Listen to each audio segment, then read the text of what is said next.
Ma mission TV, le miroir du monde. Ceux qui sont ici gouverneur à tout, n'a pas quoi qu'on va lamuka, batu bako fêter. N'a pas mettre bango en garde. N'a pas qui na moment ya retraite lorsque bazo organiser ba marche na bango o ya ba primatiré wana. Et maintenant na zone ba se souvenir. Mais dans l'idée d'opinion, dans la province, dans la sous des ordres dans la province Congo centrale. Je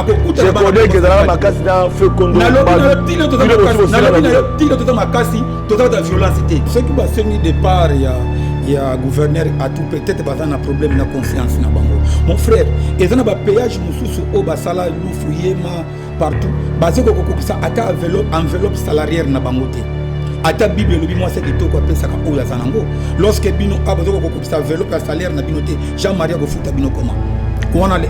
1 na route na so numéro 1 gouverneur a tout azokuba charge oyo ezaki ayete soko komi na route na zolo ba vérité parce que batu banini ba yo ka vérité na route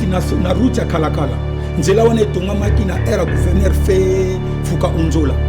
mais na moment gouverneur a tout kota na province ezalaki na procès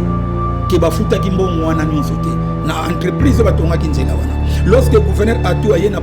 na tête ya province comme intérimaire auto ba bloquer ba compte ya province parce que dossier zaki na justice et entreprise no ba gagner choix ezala ki soute faut débloquer ba compte ya province alors yango ba parcourir ba kenda ki na ba rétrocession auto zoka na niveau province na route nationale numéro 1 na nzela route numéro 1 bazwi mbongo wana bafuti entreprise wana omoni mutu apezaka 30 kg soki bapesi 50 kg to des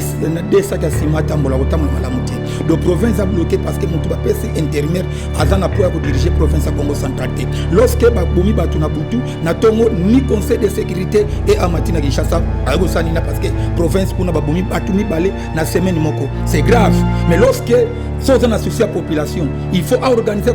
conseil de sécurité pour que basala ba enquête ba meka ko vérifier comment biloko euti wapi. Vous comprenez? Mais lorsque vous avez le conseil de sécurité, vous avez Kinshasa l'entretemps, milima batuezo kufa. Ma mission TV, le miroir du monde. Mbote lisusu na baimboka balandi parlement populaire émission Babola émission en population aux ali kolandama en direct et à travers le monde seule émission na lokota lingala na lokota oyo baimboka solo badinganga pona kotala Congo na bango bande ko bazami na mikila poto bande ko bazwa min Afrique bande ko bazwa min na province précisément na Congo central to kobeta masolo bande ko balandi poto luka kimia na Congo central na ngo na minute tozali ne sengo ya kokuta na bino baimboka poto beta masolo bobi bino moko mikolo nyonso projecteur ya émission na biso ezali mingi na Congo central pona koluka kimia yango to koloba ete Congo central kimia zongi bokolanda ba jeune bakoleka bilenge bakoleka ba kurutu bakoleka ba mpaka bakoleka ba notable bakoleka poto betaka masolo surtout na souci ya kotonga mboka na biso ba yango ete soki lisapi moko ezoki nzoto momeko sala pasi o koleka na Congo central eko sala pasi ko ete ezo sala partie ya nzoto oto bengi Congo na yango bandeko balandi tozo yamba bandeko kasi na mikolo lekaki bolandaki minoko ba jeune belé baleka ki na oti koloba bilenge belé baleka ki ba pesi makanisi na bango na otali Congo central bomoni ba marche bomoni makambo nyonso mais motu nezaka moko e bongo bandeko atu ba koleka moko nini boni mbisa ndami tuna parce que na bakana bino ete baliaka ngulu litoyi moko te tant toko kaka bandeko mosusu esengi pe na ngambo mosusu ndeko na biso gouverneur ya province ya Congo central ceux qui partent na ba collaborateur to pe bato oyo esengi ba pesa makanisi contrairement na ndenge makambo yoko leka to koyoka bango mais tina poko lelo nanu tozu bato te na ngambo mosusu oyo ba ko pesa pe makanisi bango kasi na bandeko oyo pe mosusu ndenge to ba bilenge ya Congo central bandeko ba bengami ba jeune conscient pour le développement ya Congo central oyo to bengaka Jecodec oyo mokambi nango Papi Levi to mesana ko yamba mikole belé bambule belé ndeko Papi Levi mbote ndeko journaliste lelo na kondolio mikole belé na banzi ete na mokolo tango Congo central eko kamba na kondo mbadu ndeto yambaka yo pona kubeta makambo ya Congo central ko lakisa ete kuna mwana mboka mbadu akosala makambo malamu te na banzi na yambaka olobaka kasi mikole belé mbadu azaka sute boni oyoka na rappel sute yango to ko ba idéologie oyo la couloute Nabino. Et bon, il y a Congo central. Non, il ne jamais parce que d'abord, pour répondre à la question, nous souhaitons des condoléances à la famille, au Baoutikopé, Bande Konamatadi, au Bade Kambis, au côté là qui na voleur armé mi balé bakufaki moko na signé palace moko ya minkondo na matadi nazo pesa bango ba condoléances na ba famille na bango et puis na bana matadi nyonso ke toza ker na bango na ke kutaki nga ana Kinshasa et puis tozo luka to si ça ba kambo na ya ko sala rapidement pour na zonga to participer dans matanga wana pour na question opposé ngai tozali moni tozali proche ya kondombadu leader d'opinion azatono vidité oya kono kolobaka nyonso leader d'opinion soki aleki na télévision soit alinga pesa message soit alinga pesa vérité na biloko moko ezali kola moleli yango na rôle ya leader d'opinion mais tant on a moni que moni place bana mike baliaka bako babebisaka mokolo ayaka po akomba tant na moni que télé 50 ba yambi tellement bana mike trop batiki moi salité et yanga na moni que non il faut na pesa point de vue nanga étant qu'intellectuel na pesa pour on pas jeune conscient pour le développement Congo central ba jeune conscient le bino ba bilengi vous allez penza na boanya na makanisi pour na bolingo Congo central oui mais Congo central comment ça la soni kimi kozonga te na bité yo utipe kuna bisa biso kimi ezali na Congo central tozalité oui kimi eza na Congo central parce que na ye nazaki na boma na ye boye na vana na matadi na vana na matadi na ye nzela boye na ye nzela mutuka tina na Kasangulu kimia eza na Congo central sauf que tokoloba kimia eza te insécurité eza na Congo central parce que ba utiko bomadesha na semaine moko ba bomi batumi bali na banda kuna bango wana eza na insécurité na niveau Congo central mais na niveau nyonso kimia ezali ni les autres créer insécurité na Congo central il faut toloba quand même vérité au moni muto apesaka 30 kg ce qui va peser 50 kg to des sacs à ciment tambola kotambola malamu te de province a bloqué parce que mutu ba pesi intermédiaire azana pour ko diriger province à Congo central te lorsque ba bomi batu na butu na tongo ni conseil de sécurité et amati na Kinshasa ayo sanina parce que province kuna ba bomi batu mi balé na semaine moko c'est grave mais lorsque sans un associé à population il faut organiser conseil de sécurité pour que basala ba enquête ba meka ko vérifier comment biloko e uti wapi. Vous comprenez? Mais lorsque vous avez le conseil de sécurité, vous avez l'entretemps, milima batuezo kufa. Il faut pas qu'on ait hémorragie. Il y a un lobby de sécurité. Et ça les m'a quitté parce que même jour. Mais qui met à Congo central? Qui met à Liboumou? Ce qui est loyo. Hollandi, lobby moi salité place banaba kolia. Mokolo ya komba mais tulandi makambebele koleka na Congo central surtout mes gestion makasi na Congo central bato ba ko sala 27 mois uta ba 30 mois uta kondombadu oyo otalaki collaborateur na ye atiki Congo central na pasi lelo mokitani na ye balobi susu akonyokola bato ba ko souffrir lelo yo sengeli départ. Non, ce qui va se départ, il y a gouverneur à tout peut-être un problème de confiance na bango. Mon frère, et ça n'a péage mususu au basala loufuyema partout. Basé ko ça ata enveloppe salariale na bangote. Ata Bible le moi c'est qui to ko pesa ka o ya zanango. Lorsque bino abazo ko ça enveloppe salaire na binote, Jean-Marie go futa bino comment. On a le 1. Na route na so numéro 1. Gouverneur à tout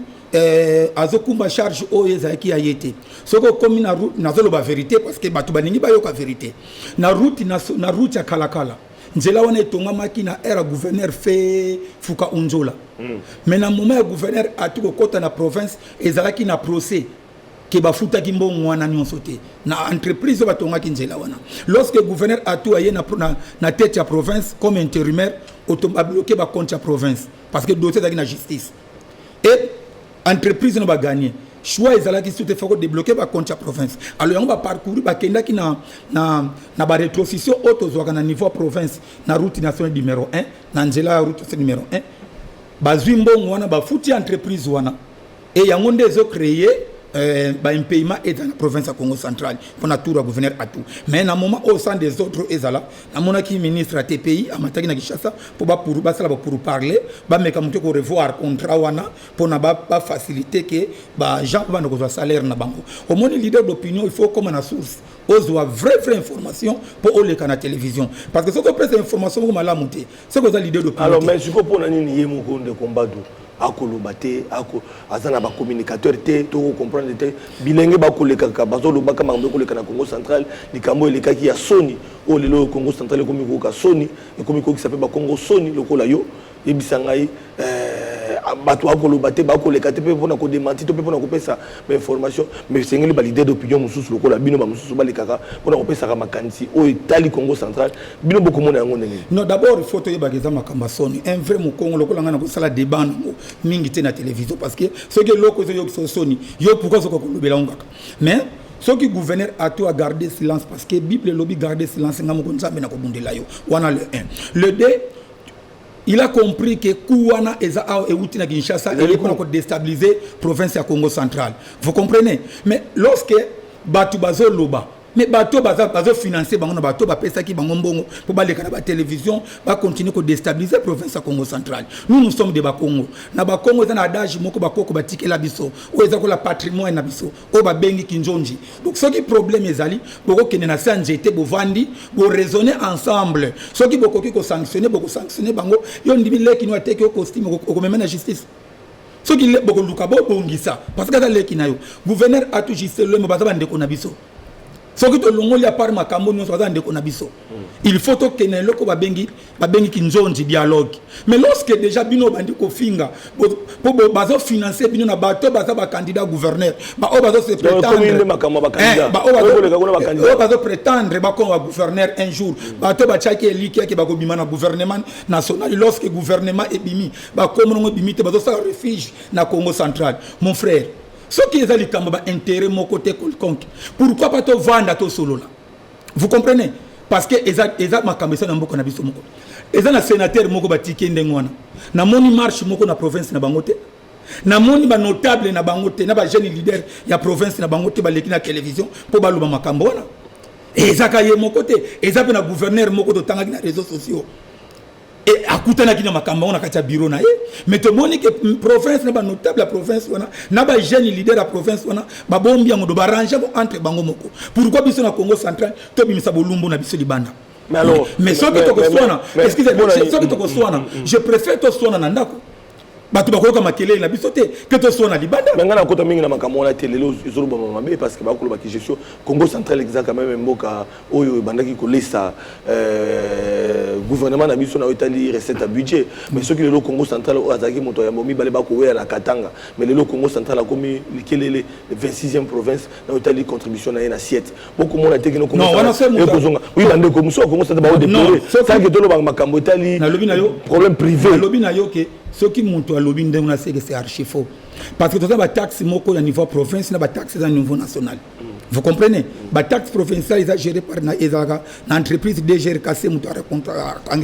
Bambon la province à Congo central. Il faut que vous connaissez la vérité vous affranchira. Bateau bazo les cabados chama kele comme bâtonneau vide mais bazana ba donner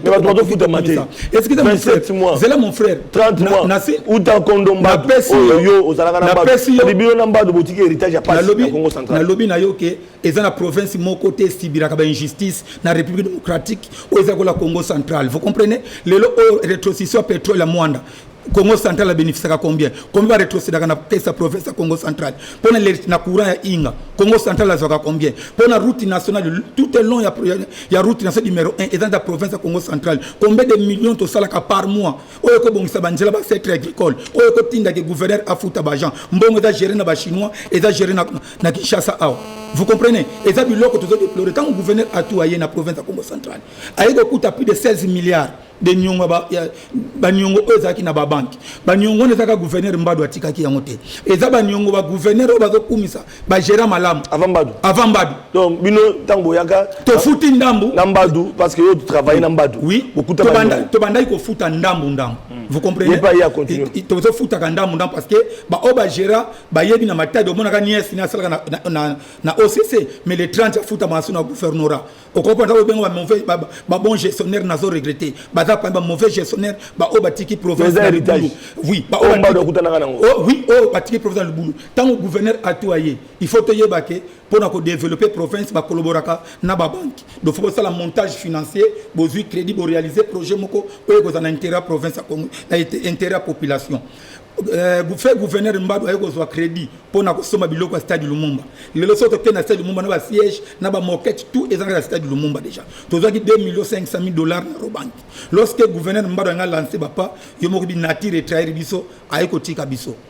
et ça na Robank à 2 500 000 $. Na banque qui nous a plus de 16 milliards de francs congolais. Mais lorsque ça la intérim, la banque va payer un bon, bazana confiance na été. Il faut au bandana ko futa banyongo, ceux qui banyongo ici bon va payer confiance. Na moment na zoyebi que 2 500 000 $ et déjà payé na Robank. Et Robank a tindé la province lettre à félicitations, ba ko kipe ko zo crédit. Ou en les 1. Pour 16 milliards, déjà assez à rembourser, déjà plus de 14 milliards. Mais bon, à tout, à ça, ma collaborateur, après, si plus de 14 milliards. Pour le lot, on a bengi ça qui yo, ils allaient parce que vous allez moto, les lots, na eba yo sima, il y a Kondo, Mbadou, il y a un ko benga yo pour otala suko sima Mbadou ndenge Congo central. Voilà. Mais il y a beaucoup de bateau pour expliquer gestion à Congo central. Na lobby, ngana yeko lobati. Ngana yeko loba pote gouverneur a tout à tininga. Ya on parce que na leader d'opinion et ça parce que ba collègue nous c'est ba province nous so benga ngai. Bon, ceux qui a ba communicateur ou pas, wana nako discuter. Motuna ba député ba tamboté, to ti ba wala kesa mo ngonga, to na mingi te. Oui, bon. To ki ne la mwana mbango parce que tout le monde souhaite tikali awa, ils ont tout le monde ba député. Oui. Nationaux. Ba kitita Congo central marche départ à tout. Tout le monde population ba télémi. Mais tout le monde a tout amekiko bimana ba to moké ba membre de cabinet. Voilà ba image ba lakisa biso, na ba image musu to kondola ki. Pour une école c'est impopularité. Pour yo bika kino, ils allaient kali kama bato bazali na kanda to bazali motema likunya. Mais to comme on Congo central mobimbe tamboli. Non, c'est pratiquement archi faux. Lorsque image ba lakisa que notre gouverneur a tout ayaki improvisé ayaki comme ayaki assez improvisé qui pour azon à Congo central. Ba mobiliser qui te ba bazaki na information te. On a le 1, le 2. Gouverneur à tout à Kinshasa, bana Congo central peut précisément la ville Matadi, tina mbanja mungu, basala qui marche, bazo réclamer gouverneur à tout azonga na pouvoir. Vous comprenez? Ba députés nationaux oya FCC, na oya Lamuka. Vous comprenez? Basali dio na bango, po baya connaître, baya luka moto ya gouverneur à tout matubwana. Ya on a ko senga na kambara de Shadari. Ce que landanga je sali en passant, na kambara di Nemi, je sali en passant. Ba meka muke ko to moni kuna bilenge ba ko tambola mais wana dai contre à tout pour baza pour à tout ba ko réclamer que bazong sa gouverneur na bango oya lobby que à tout aza impopulaire na Congo central c'est archi faux lorsque bazo kende ko bazo consacrer ba sango na Notre-Dame de Fatima gouverneur à tout sans ko yeba population kitisa ki makolo ba tambwisa ki wana makambo oyo ezali vous comprenez donc ce mutu lobby que gouverneur à tout aza impopulaire na Congo central c'est archi faux mon frère population basala qui première marche wana population bazaki na information te lorsque population a information ba organiser qui deuxième marche bazaki combien de personnes et ba balaki ba marche na télévision bazo la bango mbongo epima na ba député oyo ka boni bomona ka oyo vous comprenez tant population va comprendre que ba député nationaux oyo ba yaki au la marche wana baza ba sous-traitance ya ba politicien kinois bazala ka financer na ba politicien kinois makambo to ko marche ko marche excusez bande ngosu bana la muka batamboli wana to moni population batamboli to moni bato FCCP ngosu batamboli na FCCP batelemi yango na lobi na yoke bato FCC na bato ya la muka opposition même na kwa cash batamboli non monde ndambo ba député na prof ya FCC mwandambo mwandambo ata mwandambo FCC bazalaka la muka bazalaka cash bazalaka kité zaki député la muka na ni cash bakozalaki ba député oya FCC mona ki so mandrian ba ngonde ba piaka ba ngombo ba ko déstabiliser professeur Congo central baza ba député de crédibilité bon ndena tana Kinshasa do lancer appel na ba super député ba sala ka marche comme ba financer ka bino pour que ça la désordre na Congo central ba mort d'homme et salemi na Congo central to boya to kende ko marcher ensemble pour to so s'appelle na province Congo central comme bo mesa na ko ba financement to kuta lobi na wileri bo ko so mbongo carburant et pas na ba poto kende ba député provinciaux Bolandi procureur général quand même mais à Senga qui levait en fait levait immunité pour que azala remis na maboko ya justice mais ba député provinciaux Congo central et loko basali wana to ko ba ko soutenir à tout peut bazali ko soutenir population non bazo soutenir population bazo soutenir province Congo central na 2006 lorsque notre leader l'aîné monde entier Michel Sali a passant azaki na problème de justice mutaboya ke na justice mutabukavu c'est président Vital Kamera voilà assemblée nationale baboya ko livrer pour akene na justice so en 2014 lorsque Femba doit envie apporter une plainte na honorable Poela Fabrice azaki protégé na mutabandundu et les vieux président Obeminaku je salue à passant à protéger notre propre frère nabiso mais à tout à propre frère nabiso et les députés provinciaux Congo. Vous croyez pas que va libérer ndeko na bango lorsque tout muta province mususu a protégé propre frère na biso. Bongo biso mo baneko combien plus fort que protéger. Pourquoi il va lever l'immunité à qui le ressemble? Na lobi na ba ko lever va protéger parce que qui me a soutenu mboka za bloqué. Na lobi na yo solution ezani. Mboka eza bloqué té batu faut ba yeba que gouverneur de la province de Congo central aza jamais suspendu ndenge président Félix alobaki état de droit. Oya yebi na document ya suspension gouverneur à tout à la Sabiso. Lorsque déjà que PGR apesi gouverneur na maboko ya assemblée provinciale et que ba député provincial ba rejeter requête wana automatiquement il fallait gouverneur à toi banda musala na ye mais chose ba lobi akokota na lobi akota bureau te na ambi pichu muvova lobi mokola komeka akotambola na lobi na yo bango nyonso ya oyo azanani oyo yambaki wana oyo tangi kombo azanani oyo tangi kombo oyo azanani soki azanani na Congo central muntu totanga wana na base mona Congo centralité siko muntu oyo landi wana soki bazongisi gouverneur atu na bakoko bakolamuka batu bakofete nazo mettre bango en garde nazaki na moment ya retraite lorsque bazo organiser ba marche na bango oya ba primature wana maintenant nazongi ba se souvenir erba yo nani mais dans l'idée d'opinion dans des provinces nanga oyo nyonso kwa ça sous des ordres na province ya Congo central akokuta ba je dans makasi na feu kondo na tilo to makasi to za violence té makambo ezali makambo soja le koma atu na batu mususu non makambo na lobi na yo ezala gouverneur atu ezala gouverneur Mbadu ezala gouverneur César Chassadine Tumba bazaki ba gouverneur ya province na biso parce que nganza mo Congo naza na droit ko défendre intérêt ba Congo ba oyo nyonso mot de la fin on a kimia na Congo central na ko interpeller d'abord ba leader ba jeune leader d'opinion ba yeba ba ko salir ba personnalité ya ba vie na biso te parce que na Congo central na lobby ka na télévision parce que ba yeba bien que to Pedra Kimasi to Pedra Kisombe to Pedra Chassadine Tumba to Pedra Mbadu lelo oyo to tikali na ba auto tikali na bango to za contrat ko protéger bango ce qui na mon un leader d'opinion azoleka na télévision ko ba que non ministre de finance azoko corrompre batu na Kinshasa bazona bambongo atu azotinda bango lorsque ba pesa ki gouverneur a tout invitation ba continuer sur la province ezala ki bloqué donc ce qui dit personne baza crédible na Congo central il faut te yeba que nani ministre de finance na biso Kabangu aza parmi batu wana aza crédible gestion province na biso et na ko interpeller ba leader bazoleka na télévision pour na ko critiquer député Bilitou des ordres excusez mon frère merci beaucoup bazol luka ko déstabiliser ba député na biso Bilitou ngazalaki innocent batika ye calme moto nyonso azana droit ya point de vue na ye ezala na de honorable Lorette ko décourager que bana base belé ba décourager pour na ko ça la politique beaucoup de la politique bozana soutien ya population et maman Lorette Njolani ko banga eloko moko te bango tout ba chama kelelo ce sont des créatures ngaza créateur donata ko banga bango nzamba pambola province na biso ya Congo central et ndenge naza na Kinshasa awa naza prêt ko répondre na mutu nyonso parce que le coûter c'est na biso lingi lelo yo bato baza pro à tout balika na lobi na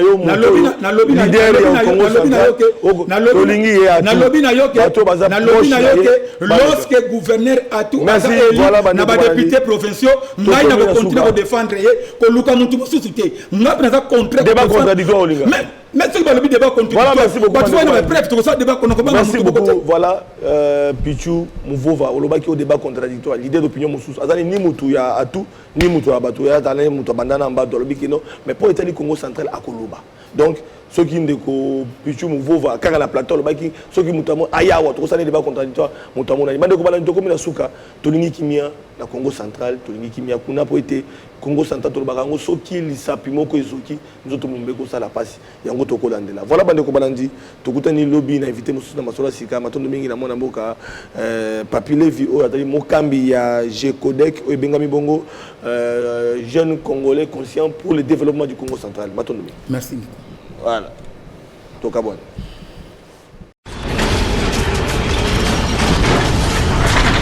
Ma mission TV, le miroir du monde.